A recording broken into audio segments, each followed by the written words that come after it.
Chair,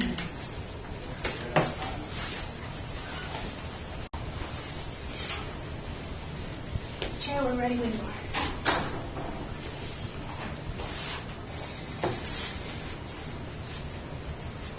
are. On. I will call this regular meeting, this Tuesday, December 2nd, regular meeting of Knox County Commission to order. All three commissioners are here. The county administrator is, what's the word for it? Absent with permission. Yes.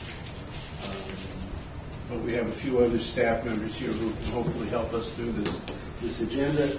The agenda includes commission updates, and we start with that. And is there any commission updates we have?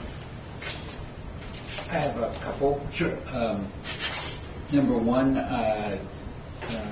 the county administrator and I went to a East Coast Council of Government meeting a couple Thursdays ago at the Owl's Head Transportation Museum, an all-day session, and basically they were providing a presentation about they compared the density of housing and how much that contributed to property tax for fixing infrastructure.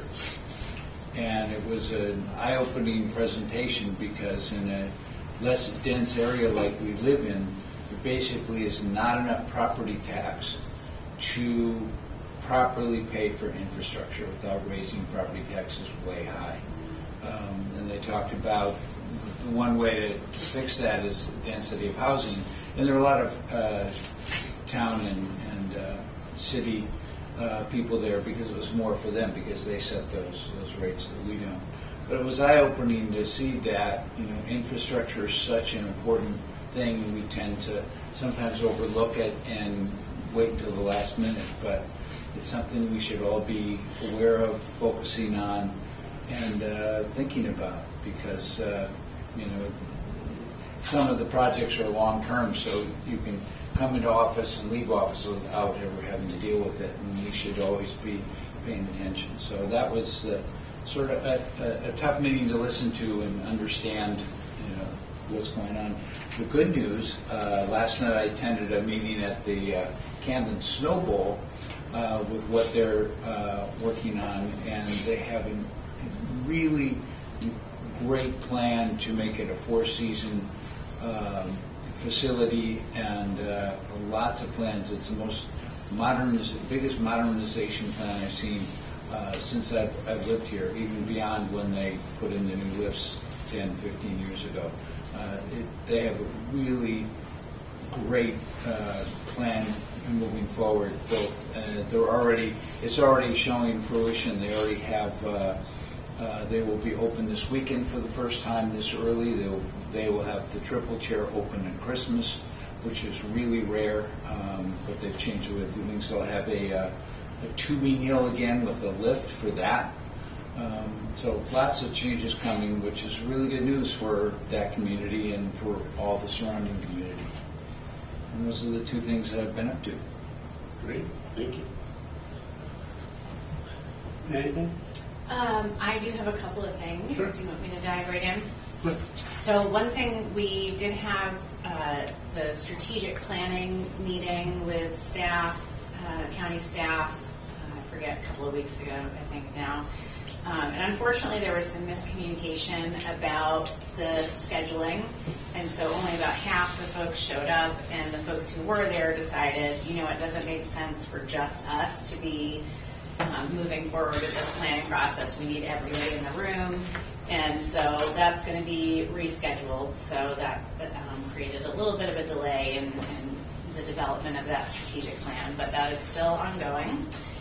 And then the other thing I wanted to update you on is the budget committee legislation, if you're ready for me to jump into that. Please. Okay, great. So as everybody knows, we were in an unfortunate situation where our budget committee did not have a quorum, and we, because of that, could not bring on new members to the budget committee.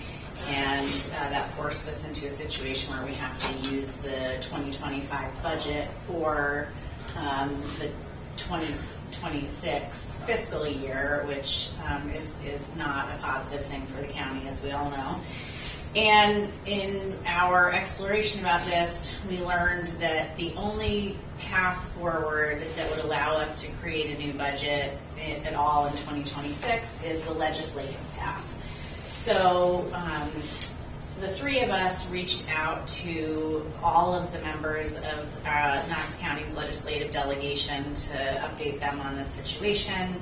I happened to connect with Bill Pluker from Warren, who I live in his district, and he and I have a good relationship. And he jumped on it immediately, and he understood that there was real urgency to get this going. And he also, the timing worked out perfectly because the way it needed to work was a draft of the bill needed to be submitted that week as an piece of emergency legislation, because Legislative Council, which is made up of all the leadership in the legislature, they were meeting that Thursday, and that was the meeting where they would say, yes, these emergency bills can move forward or not. So we got our bill language in just in time for that meeting, and had overwhelmingly positive support from Legislative Council. They approved this bill to move forward. It still has to go through the whole legislative process, so it's not a done deal by any means, but it was accepted by Legislative Council. The draft that we developed is in what's called the revisor's office, and so they take a look and make sure that there aren't any constitutional issues with what we sent them. And then they will send it back to Representative Pluker. And at that point, depending on when he gets that back, we either have 24 hours or weeks to turn around any edits that we might need to make to the legislation.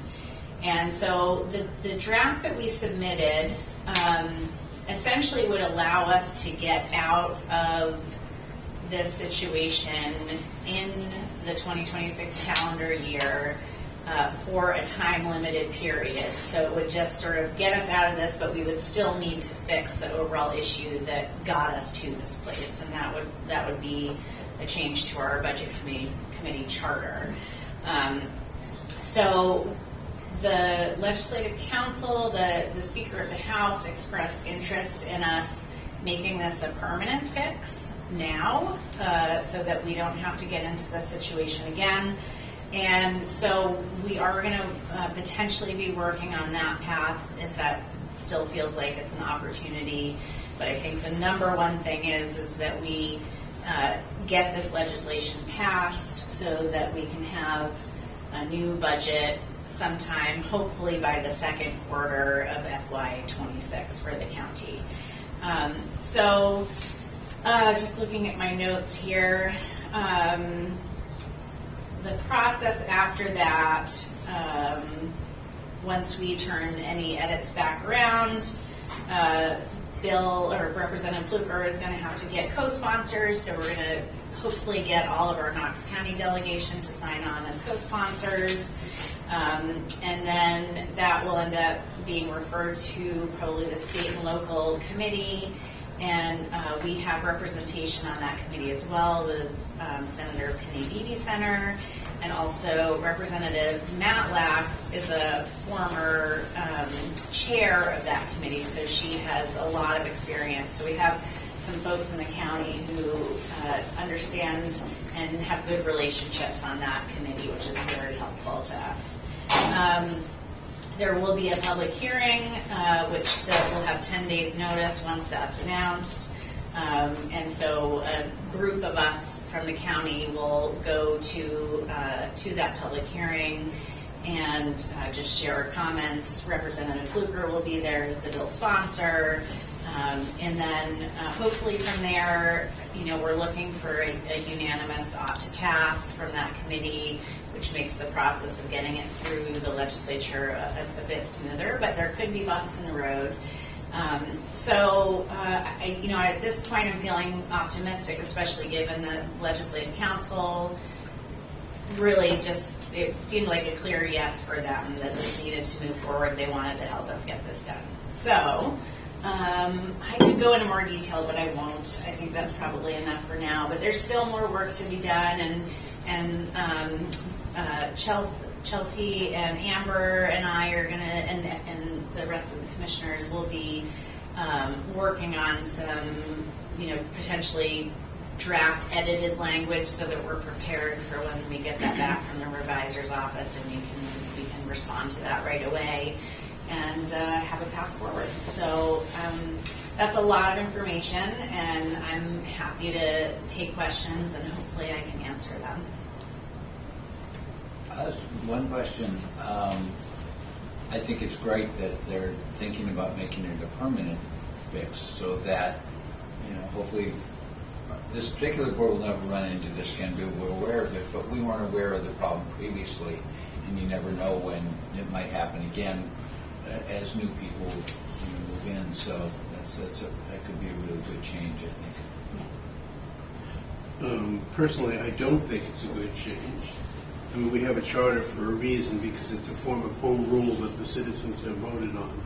And I like the idea of the legislature having the power to help us out because we're in a problem, but I don't want them to permanently be able to have the power to change our charter just because they vote on something. Even if we've recommended it and we like it, if this is something we need to do, I think we should do it as a charter change, not as legislation. So that would be my hesitancy to it, but I'm only one of 3 commissioners, so we'll fight it out and see what direction we recommend that they go. Well, I tend to agree with you, Ed, and I think, in recent history, they've looked, folks have looked at the county charter for the commission, and so I think if we're going to continue to look at that charter, we should look at them together so that we're doing this a little bit more holistically and not just doing it because we're in an emergency situation. I think, it's the kind of thing we should take time and really be very thoughtful about. That would be my argument. Yeah, I tend to agree. I think, at the minimum, it's nice that they are thinking in those terms. It means they want to help us, which is good. And so we will take that goodwill and do what we need to do. But I think the real issue at hand is that we absolutely need to get this bill through the legislature as quickly as possible so that, hopefully with a unanimous vote, because we want it to be enacted immediately. And that would mean that potentially, we are in the second quarter able to have a new budget. If it is not passed unanimously, it could be 90 days after the legislature ends the session, which would be much later in 2026. Right. And so we don't want that outcome, and we'll just need to work hard to avoid that. So there is a difference if it passes unanimously. I was not aware of that. That's interesting. Yeah. I guess the real issue there is right now it has an emergency preamble attached to it, and so that is what allows it to be enacted immediately. So if it gets to committee and something changes for whatever reason, because things change in the legislature on a dime sometimes, and that emergency preamble language goes away, then we're looking at the 90-day enactment period. So hopefully it won't come to that, but that is a possibility. And I believe we'd spoken about making a change in the charter to there's a discussion about that so that we don't run into this situation again. How do you both feel about that? Oh, I think we have to look at, and you talked about holistically, we have to look at the charter again. We have had a charter group look at the charter before you guys were on here, and looked at a number of things that had to do with the budget committee. So we have some recommendations on that anyhow. And this is a matter of sitting down once we get through some of this and looking at those charter changes again and seeing about putting them, because the charter change has to go to a general election, Right, I understand that. you know, and so it's also a long process. Because my concern is, you know, there is a proper way to do things, Yes. but in this situation, the Right. hardship that this is causing, may cause for a lot of people, I think is worse than having the ability to fix it in rare instances. Right. Yes. We have the ability, working with the legislature, to get it done, so we can do that. Thank you for your work on that. You're welcome, and we have a bunch of staff in the audience, and do you mind if I open it up to them for questions? No? Okay. Sure. Does anyone have any questions? Okay, just wanted to give you guys a chance. Okay, thank you. Thank you. Our next item is public comment. Is there anyone wishing to address the commission? I'm not sure if now is the best time to address you because it's more in regards to a policy you guys are going to be approving later. Okay, if you want to wait till we Okay. discuss the policies. Okay. Sure. Thank you. We don't have just a public comment period.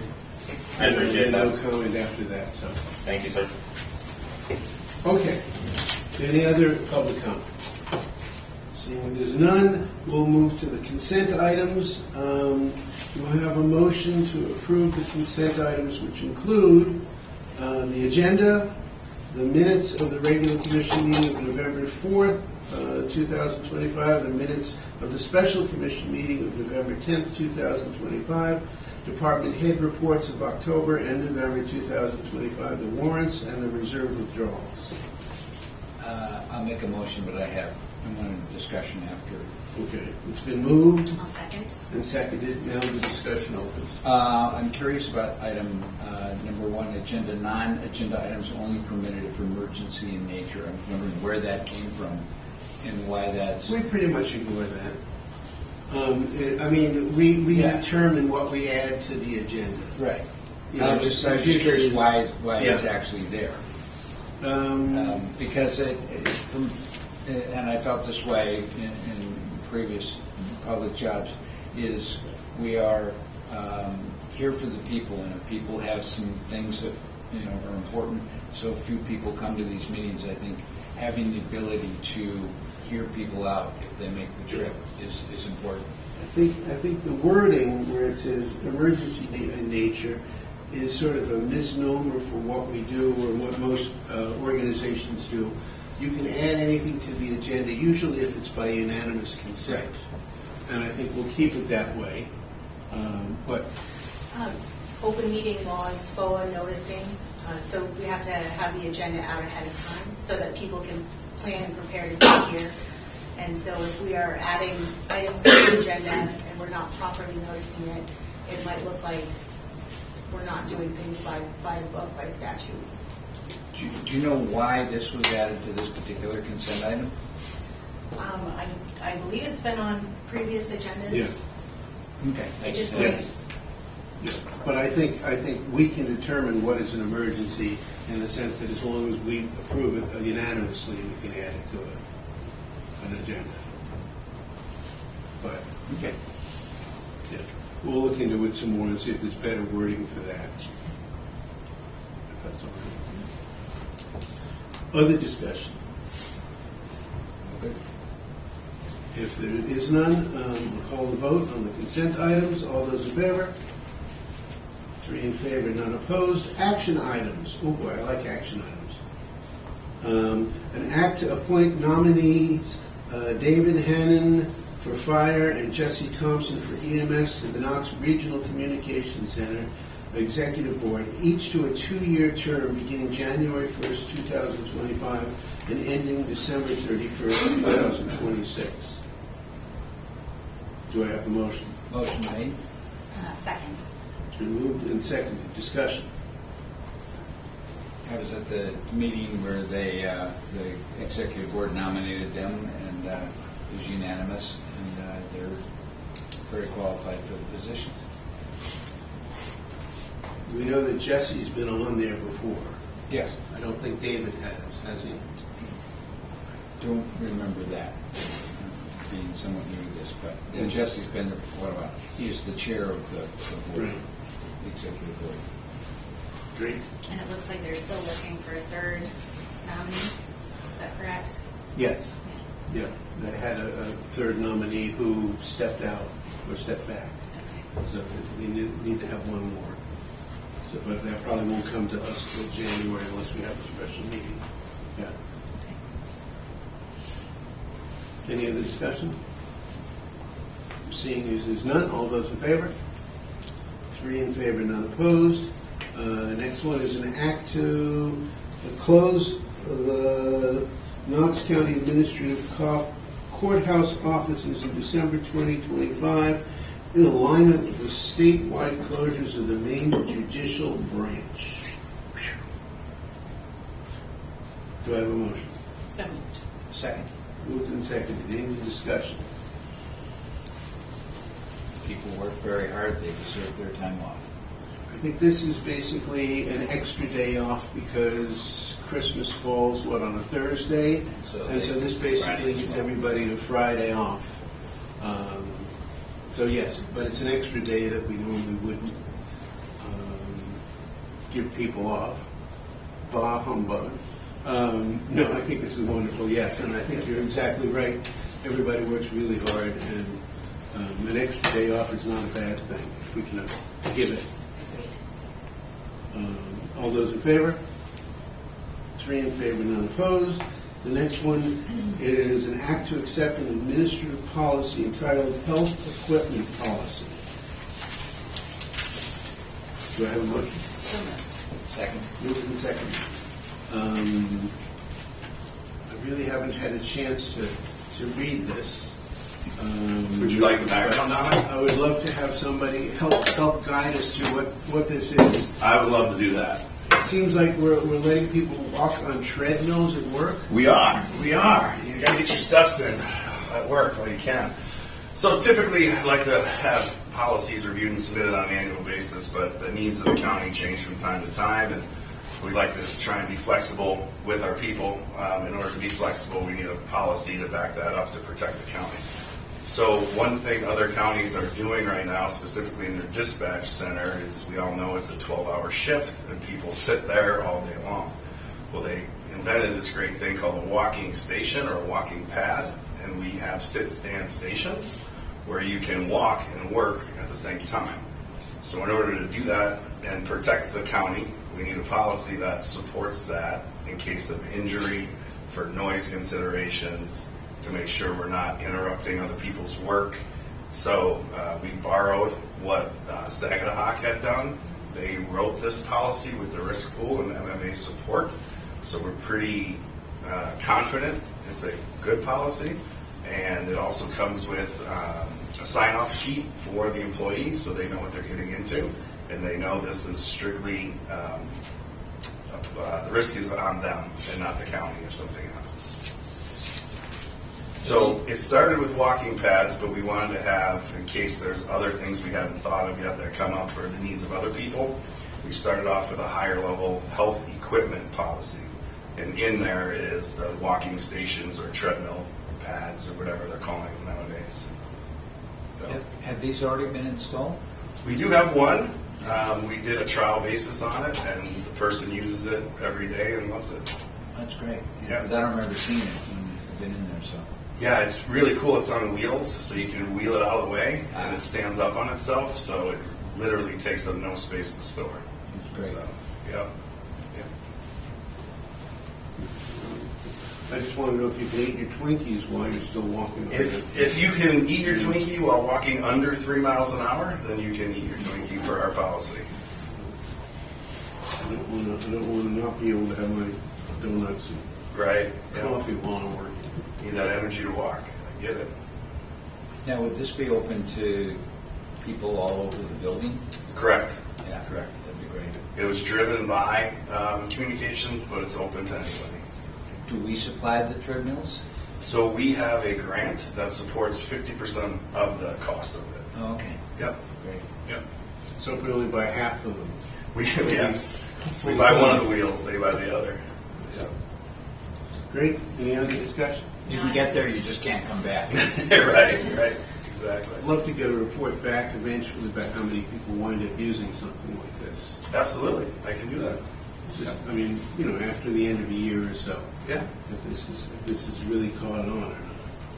I will do that. Do many folks use standing workstations? They do. Yeah. Yeah, the communication center, all of them are set up that way. So depending on the time of day, it's really what I've seen. Like everybody at some point is standing. Yeah. Yeah.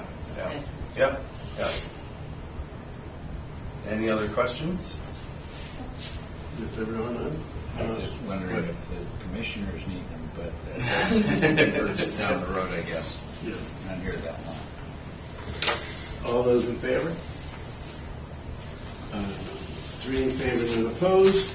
The next action item is an act to accept an administrative policy entitled Separation and Rehire Policy. Do I have a motion? So moved. Second, Been moved and seconded. Discussion. we have a moment to look at this quickly.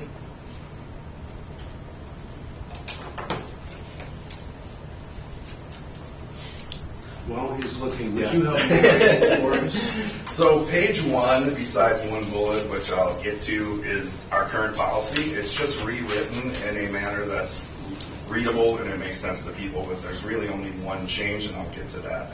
On the second page, we didn't have a layoff policy, and as you know, what's currently happening at the jail, we wanted a way to support our people.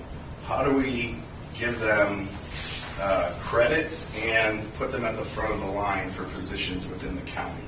So we created a rehire policy. So specifically on the back page is just due to layoffs, and on the front page is our current policy. So backing up, with the addition to our current policy, during this whole conversation is how do we give credit to people that have worked here before, but maybe taking a different position by their own choice or due to layoffs. And what we discussed as an administrative team was the fairest way to do that is to provide them, just like we do in our current pay policy, is 50% credit to each year they've worked here. So for example, if you were a corrections officer with 10 years of experience and you moved to dispatch, we would give you 5 additional steps for your year's service with the county, on top of any dispatch experience you also have. So institutional knowledge is of value to us, obviously, and we wanted to make sure we had a way to do that. Now, we've talked, do we do 100% credit? Is that fair? That seemed a little much. When you do try to be equitable across, especially in this dispatch case where some dispatchers are fully certified, where somebody outside of the county coming in with 20 years of experience might not be.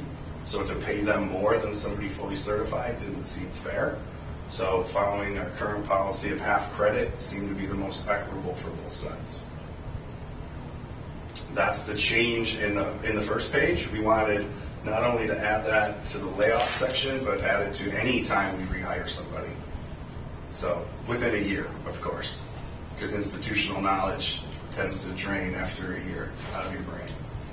So that's what page 1 is. Page 2 is very specific to layoffs and make sure we're treating the people who were laid off, giving them the first right of refusal to any job openings. Second would be anybody who voluntarily resigned because of the layoff announcement. Third would be anybody internal, and fourth, it would go externally to anybody to apply for if the internal folks didn't take it. And that's the new policy, if you approve it, of course. It's excellent. Is this what you wanted to do? Yeah, Would you like to come? So I haven't seen the policy yet, so I'm not 100% sure what the front page is. Yeah, absolutely. So I have the position classification and salary policy. It was last updated in 2023. And I'm kind of advocating for some of my guys that are interested in transferring to dispatch. There is already a policy in place in that states, where is it? Salary considerations relative to internal transfers. If an employee transfers within Knox County to a position in the same grade, the employee will remain at the same step.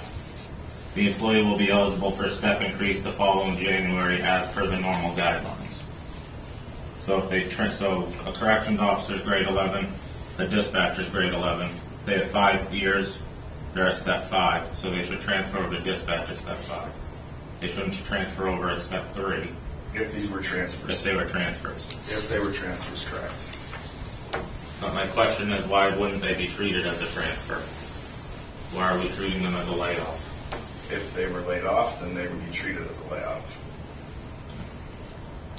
Well, I mean, I'm not here to argue. No, as what we're going through right now, are there some people that are, I saw in one of the notes, if there's somebody is working on a transfer right now, how would they, that before the layoffs are official, I believe, how are they being treated? If it were technically a transfer, right?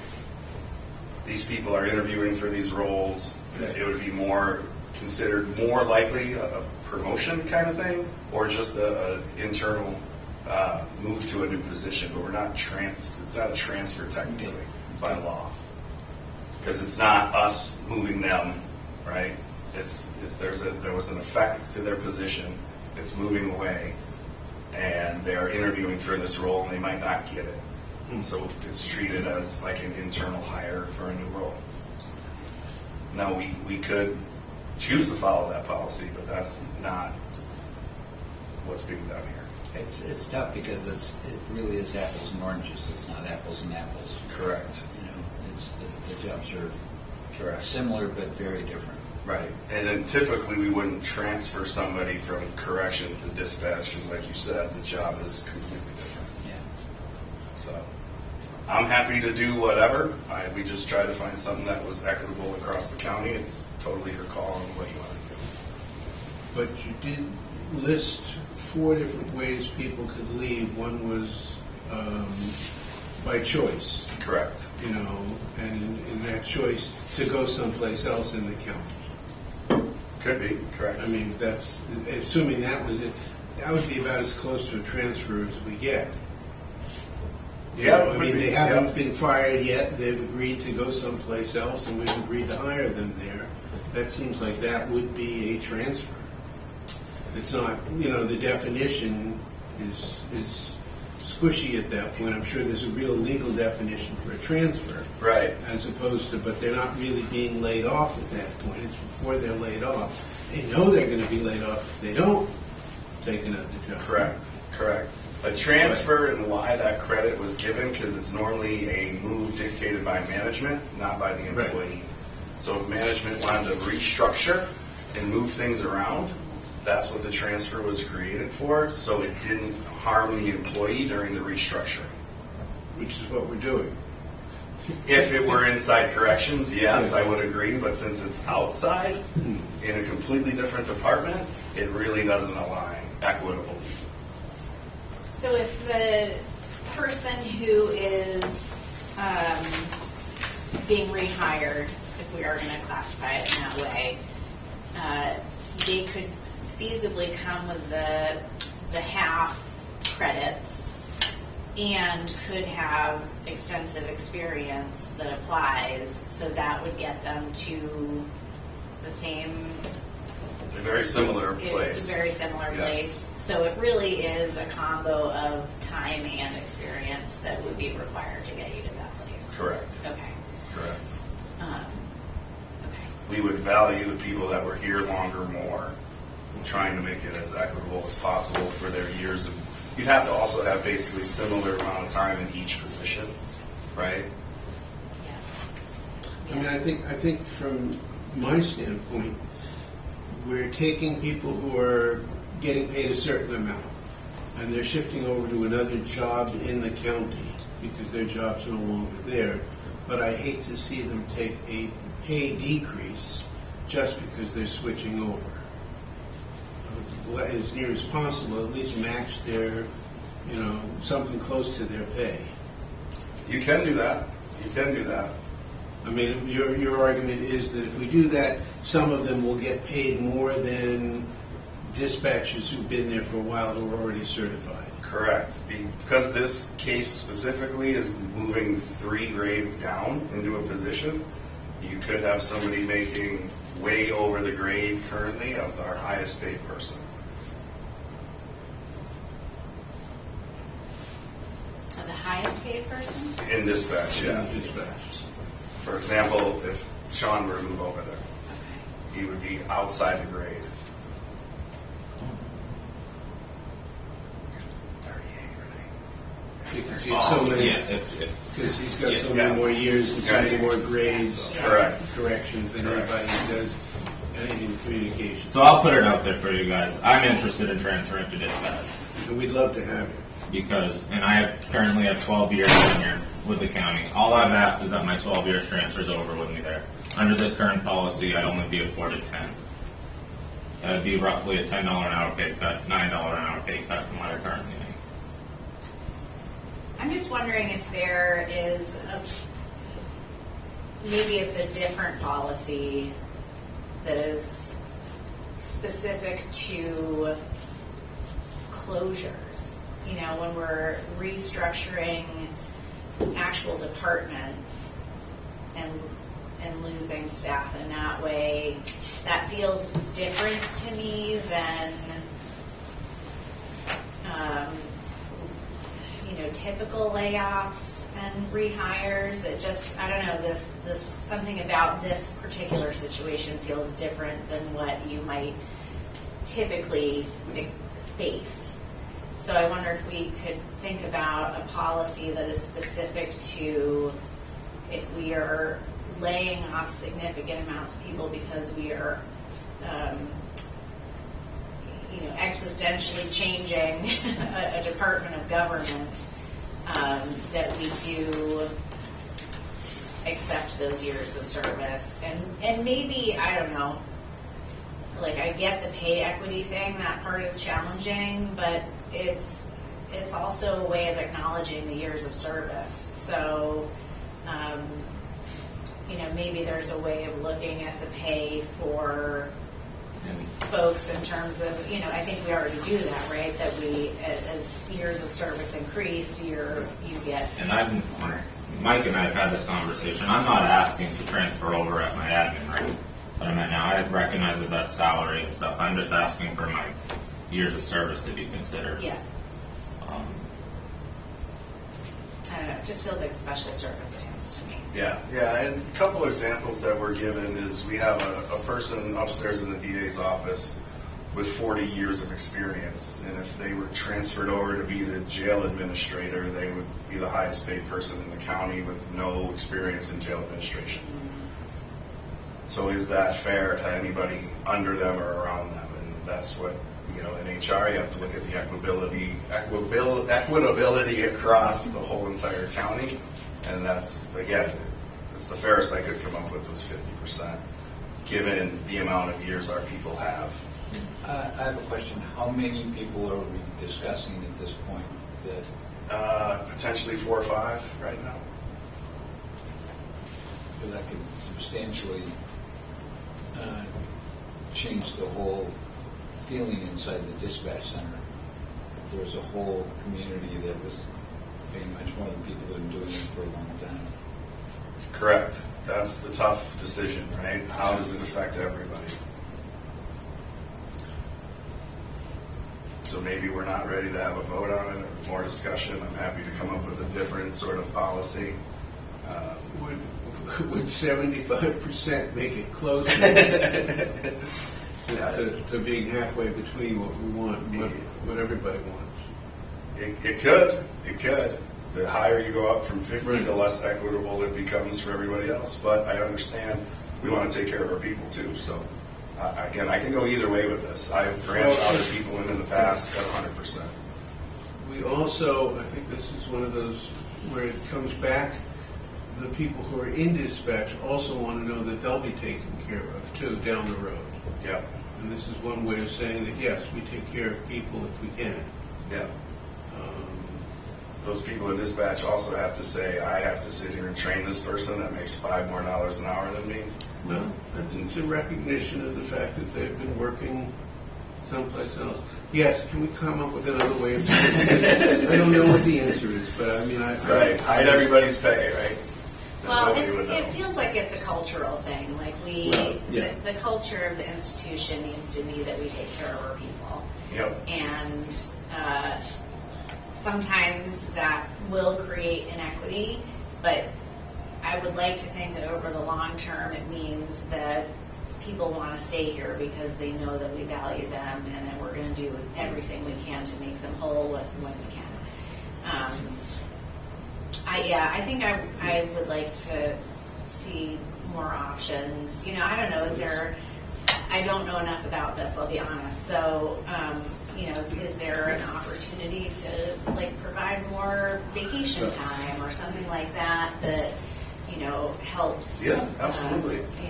overcome that disparity for the people who are transferring. Yeah, I talked even, like Sean and I said we spoke, I talked about steps, right? When he becomes fully certified at the same level as everybody else in dispatch, is it appropriate then to step him up, right? Instead of doing it beforehand, not certified, right? So we're there's talking options. If there's a way to craft it so it does meet individual situations, And experience. that might be part of what we do. Can we, just because I think we're just going to go in circles at this point, can we table this for now and basically, as we have time individually to meet with you and bang some ideas around Yep. and get your input? Yep, and I have a way to write it that is very unique to each individual. I've done it before in the past at previous employers, so I'll get that out for you. And Sean, if you have anything else you want to add about how to make this work, Yeah.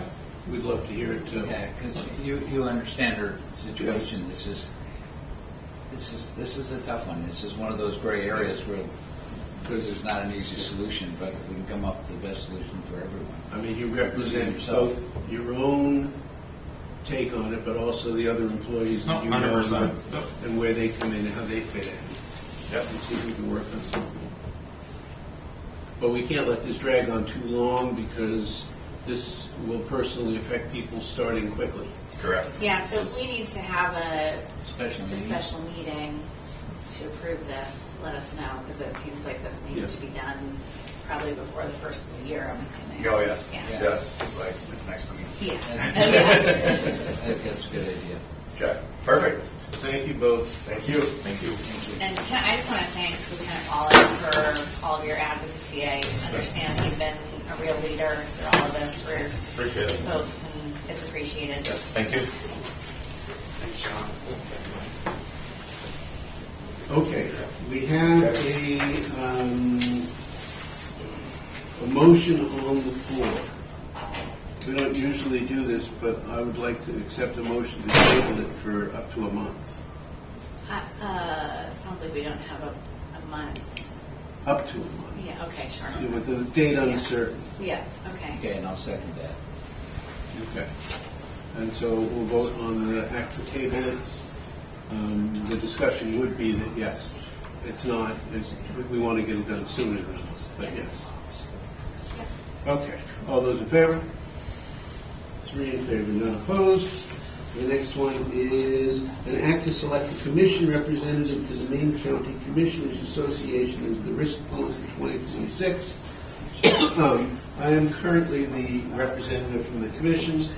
Normally we would we have, I think on the January agenda, when we reorganized this commission, we reassign people to whatever roles that they have, whether it's the strategic committee or the airport advisory committee or but the way that the County Commissioners Association works is they vote on new members in January, so they want them nominated from the commissions in December.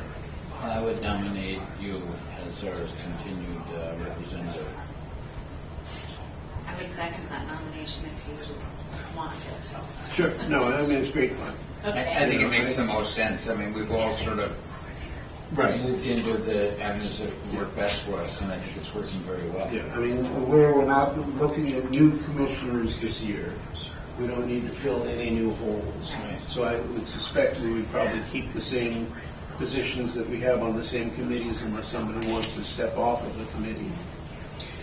It might make sense for both of us to attend at least one of these meetings this year, because I haven't attended any except for, I was at the first, we were both at the first one Yeah. before we were sworn in.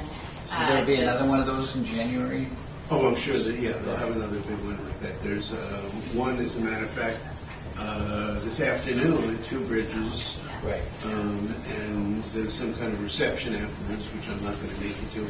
But the regular meeting is tomorrow, also at Two Bridges, if anybody wants to come. It's at 9 o'clock.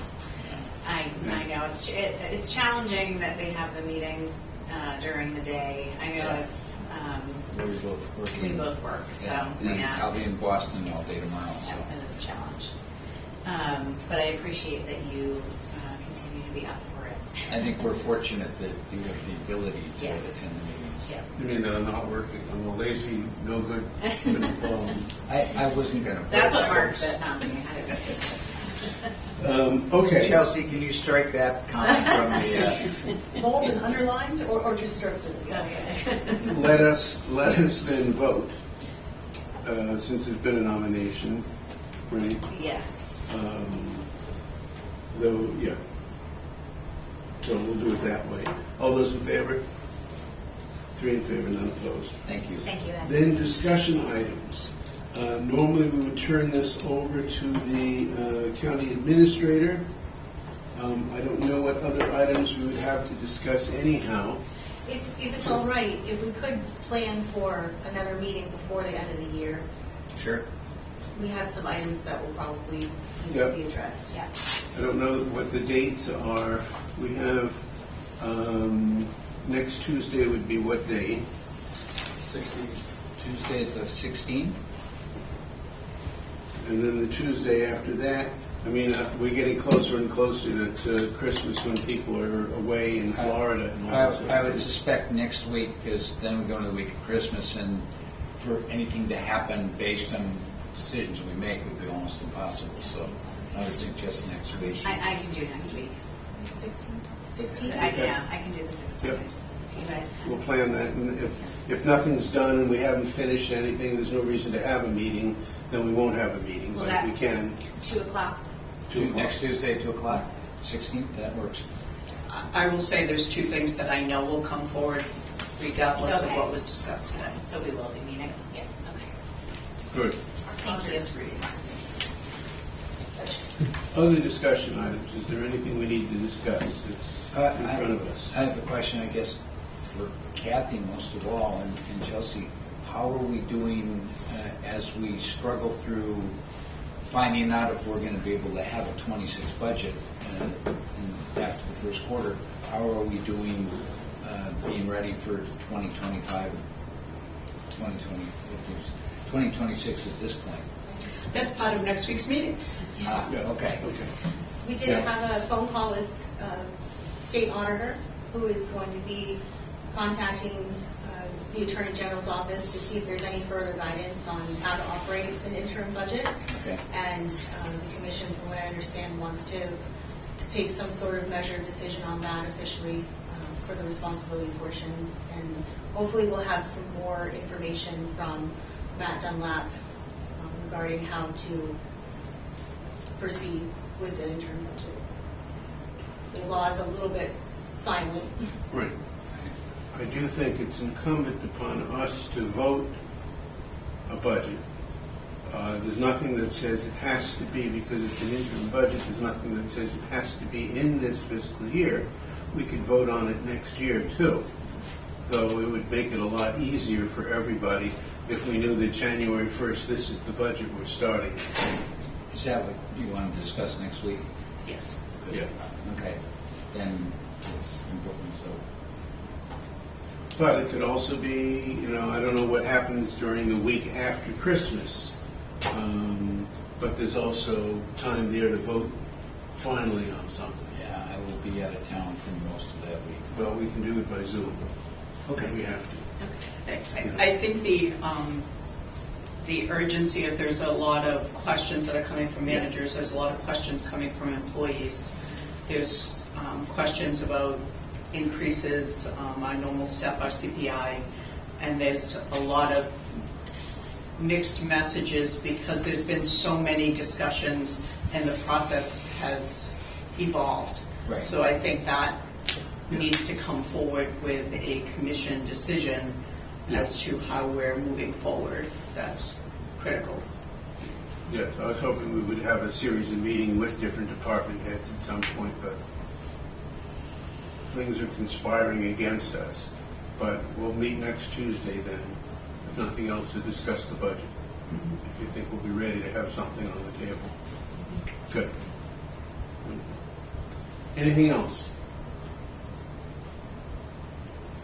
Once again, thank the departments that have submitted reports to us. That makes it very helpful. But if there's nothing else, we do have a, here's my agenda, an executive,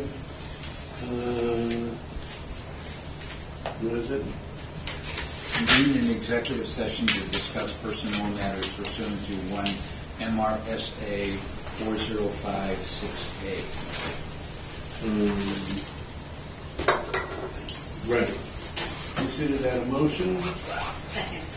And it's been seconded. Any discussion on this? It's still okay for us to do this? Yes. Okay. Then if that's the case, we'll call the vote. All those in favor? We will convene an executive session. I will flip the switch. Thank you. I'm going to excuse myself. Thank you, Greg. I will be right back. Hey, Jacob, anything new at the airport? Sir? Any? I know they're lined up at the door. But they really were. They just bum rushed.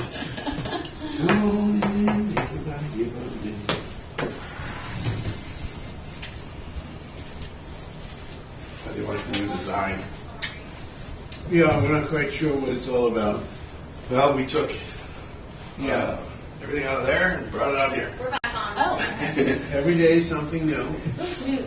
Get rid of the feedback. These were books that Andy purchased with ARPA funds to make the history of the county look pretty. And they were sitting in boxes collecting mold. Yeah. So we took a day off and came here and cleaned it all out. Thank you. Yeah, that's good. Good. We good? Is there a new screen in that box? It's been there forever? Yes, and that's going to go on the wall eventually. Ah, okay. Yeah, for the Super Bowl. You guys are hosting a party. We have a Super Bowl party. It's a holiday party. We are out of executive session. There is no further business that came out of executive session for the commission. And we are planning on having a meeting next Tuesday at 2 o'clock, if I remember correctly. And if there's any further business, is there? If there's none, Make a motion to adjourn? it's been moved And to second. adjourn and seconded. All those in favor? 3 in favor, none opposed. We are adjourned. Thank you all very much.